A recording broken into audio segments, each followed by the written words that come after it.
This is the time of the year when many people are hitting the refresh buttons in their lives. A lot of expectations are being made that of course majority will drop within the first 3 months. But remember what you started last year. Remember those goals and dreams you had last year that are still in the process of becoming. It's important that you take time to celebrate whatever you've achieved, but also remember that the journey still continues.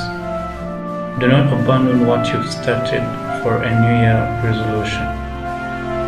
When creating your goals, always remember to focus on acquiring knowledge. Focus on getting better at what you know, and do not let statistics overcrowd your judgment. Knowledge is the only thing that someone is not going to take away from you. Therefore, acquire as much as you can, and with it, help as many people as you can in whichever way you can. Let today build on yesterday's success, and always remember to lift up those around you. Have a blessed year.